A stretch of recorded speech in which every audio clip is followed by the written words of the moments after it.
Good morning. ఈరోజు నేను introduce చేయబడేటువంటి ఒక విద్యావేత్త, ప్రపంచంలోనే ఒక 18 రికార్డులు సాధించినటువంటి వారి ఇంట్రడక్షన్ అవసరం లేదు నిజానికి. వారు 6 డిగ్రీలు కంప్లీట్ చేసుకొని, ఒక 10 పోస్ట్ గ్రాడ్యుయేట్ డిగ్రీలు కంప్లీట్ చేసుకొని, 2 పిహెచ్డీలు డాక్టరేట్స్ కంప్లీట్ చేసుకుని, ఒక మేనేజ్మెంట్ గురువుగా అందరికీ సుపరిచితమైనటువంటి వ్యక్తి. వారు ఎవరో కాదు, డాక్టర్ నారాయణ గారు.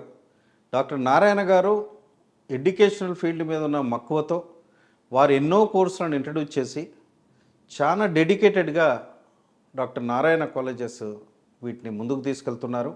వారు మనతో ఉన్నారు. వారిని అడిగి నారాయణ కాలేజ్ వాళ్ళ స్పెషాలిటీస్ ఏంటి, వాళ్ళకు ఉన్నటువంటి స్కిల్ సెట్స్ ఏంటి, వాళ్ళలో స్టూడెంట్స్ ఎలా పైకి వస్తున్నారు, పేరెంట్స్ ఎలా హ్యాపీగా ఉన్నారు అనేది నేను మాట్లాడతాను. నమస్తే అండి. నమస్తే అండి.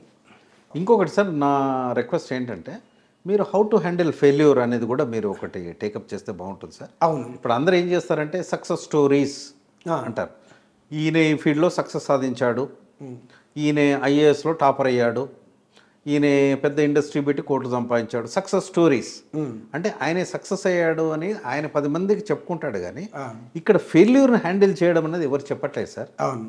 చిన్న చిన్న దానికే సూసైడ్ చేసుకుంటున్నారు, చిన్న చిన్న మార్కులు రాలేదనే ఇబ్బంది పడుతున్నారు. దీని హౌ టు హ్యాండిల్ ఫెయిల్యూర్ అనేది కూడా sir it's a motivational topic. దీన్ని కూడా మీరు ఎంకరేజ్ చేయండి. ఈ పాయింట్లో నా సైడ్ నుంచి కూడా నేను యాజ్ ఎ స్పీకర్గా నేను కూడా రమ్మంటే వస్తాను. మన కాలేజీకి వాల్యూ ఎడిషన్గా ఉంటాను సార్. తప్పకుండా. Thank you so much sir. ఇంకొకటి ఏంటంటే ఇప్పుడు 10th క్లాస్ ఫెయిల్ ఉన్నారు, ఇంటర్మీడియట్ ఫెయిల్ కూడా ఉన్నారు. వీళ్ళు ఇంకా మా లైఫ్ ఖతం అయిపోయింది, ఇక మేము దేనికి పనికిరాము అని అనుకుంటా ఉన్నారు. అందువలన ఇంటర్మీడియట్ 10th క్లాస్ ఫెయిల్ అయినా ఇంటర్మీడియట్ ఫెయిల్ అయినా కూడా మనకు సిక్కిం బోర్డు నుంచి 1 సిట్టింగ్ ఎగ్జామ్ రాసుకోవడం కూడా స్కోప్ ఉంది. 1 సిట్టింగ్ ఎగ్జామ్ రాసుకుంటే మన తెలంగాణ బోర్డు నుంచి ఈక్వలెంట్ ఎలిజిబిలిటీ సర్టిఫికేట్ ఇస్తుంది. 10th క్లాస్ అయిపోయిన వాళ్ళు అది తెచ్చుకున్నా కూడా ఇంటర్మీడియట్ టూర్ చేసుకోవచ్చు.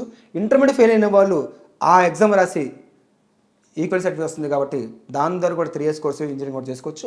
ఆ అవకాశం కూడా మన దగ్గర ఉంది. 10th క్లాస్ ఫెయిల్ అయిన వాళ్ళు, ఇంటర్మీడియట్ ఫెయిల్ అయిన వాళ్ళు కూడా అవకాశం ఉంది. ఇందాక మీరు అన్నట్లుగా ఇంకోటి, ఫెయిల్ అయిన వాడు దేనికి పనికిరాడు అంటే ఫెయిల్ అయిన వాడు సమాజానికి పనికి వస్తుంది ముందుగా.